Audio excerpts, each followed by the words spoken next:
So, a funny thing happened on my way to becoming a brilliant, world-class neuropsychologist. I had a baby.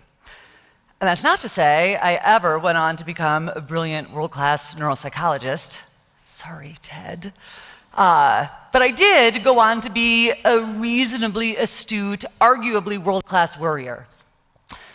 One of my girlfriends in graduate school, Marie, said, "Kim, I figured it out. It's not that you're more neurotic than everyone else, it's just that you're more honest about how neurotic you are." So in the spirit of full disclosure, I brought some pictures to share. Oh. I'll just say, July.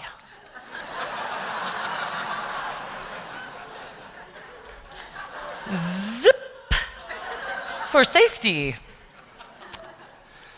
Water wings, an inch of water, and then finally all suited up for the 90-minute drive to Copper Mountain.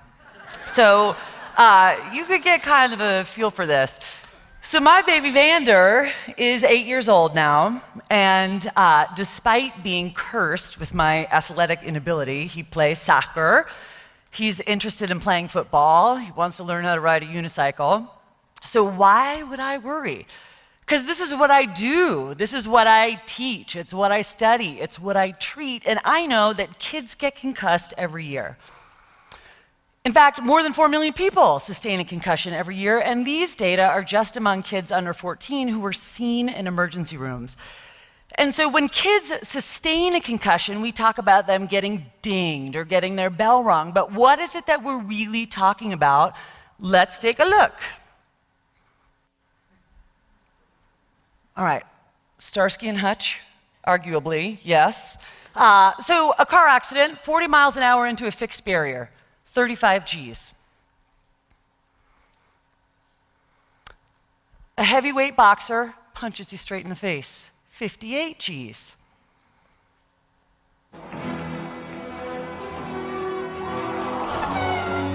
In case you missed it, we'll look again. So look to the right-hand side of the screen.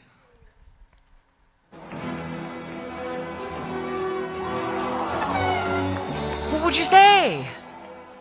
How many Gs? Close? 72? Would it be crazy to know 103 Gs? The average concussive impact is 95 Gs. Now, when the kid on the right doesn't get up, right, we know they've had a concussion. But how about the kid on the left, or the athlete that leaves the field of play? How do we know if he or she has sustained a concussion? How do we know that legislation that would require they be pulled from play, cleared for return to play, applies to them? The definition of concussion doesn't actually require a loss of consciousness. It requires only a change in consciousness, and that can be any one or a number of symptoms, including feeling foggy, feeling dizzy, hearing a ringing in your ear, being more impulsive or hostile than usual. So given all of that, and given how darn neurotic I am, how do I get any sleep at all? Because I know our brains are resilient. They're designed to recover from an injury. If, God forbid, any of us left here tonight and sustained a concussion, most of us would go on to fully recover inside of a couple hours to a couple of weeks. But kids are more vulnerable to brain injury. In fact, high school athletes are 3 times more likely to sustain catastrophic injuries relative even to their college-age peers, and it takes them longer to return to a symptom-free baseline. After that first injury, their risk for second injury is exponentially greater. From there, their risk for third injury, greater still, and so on. And here's the really alarming part. We don't fully understand the long-term impact of multiple injuries. You guys may be familiar with this research that's coming out of the NFL.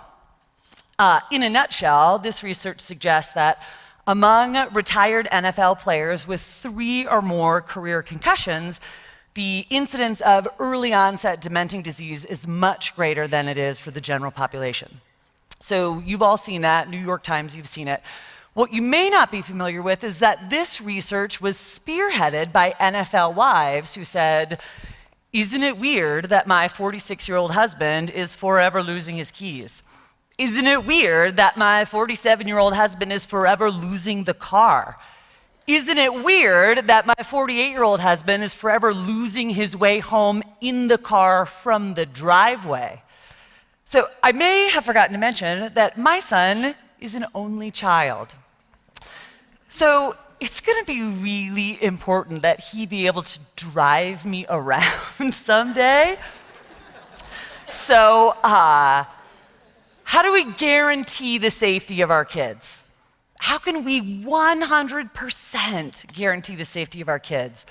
Let me tell you what I've come up with.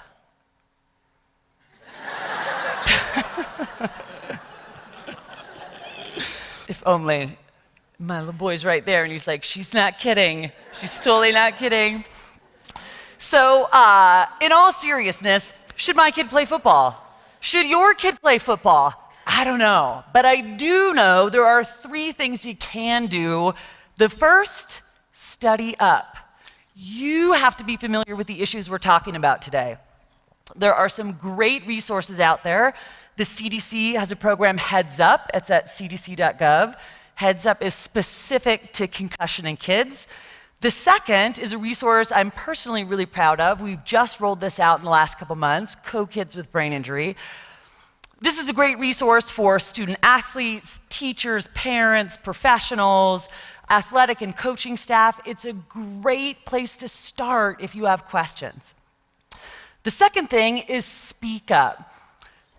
Just 2 weeks ago, a bill introduced by Senator Kafalis that would have required athletes, kids under 18, to wear a helmet when they're riding their bike died in committee. It died in large part because it lacked constituent buy-in. It lacked stakeholder traction. Now, I'm not here to tell you what kind of legislation you should or shouldn't support, but I am going to tell you that if it matters to you, your legislators need to know that. Speak up also with coaching staff. Ask about what kind of protective equipment is available. What's the budget for protective equipment? How old is it? Maybe offer to spearhead a fundraiser to buy new gear, which brings us to suit up, wear a helmet.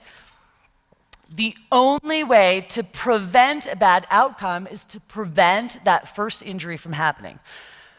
Recently, one of my graduate students, Tom said, "Kim, I've decided to wear a bike helmet on my way to class." And Tom knows that that little bit of foam in a bike helmet can reduce the G-force of impact by half.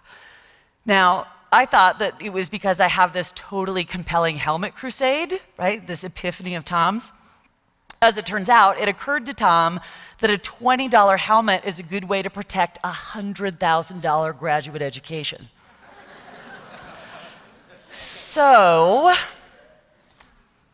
should Vander play football? I can't say no, but I can guarantee that every time he leaves the house, that kid's wearing a helmet. Like to the car or at school. So whether athlete, scholar, overprotected kid, neurotic mom, or otherwise, here's my baby Vander reminding you to mind your matter. Thank you.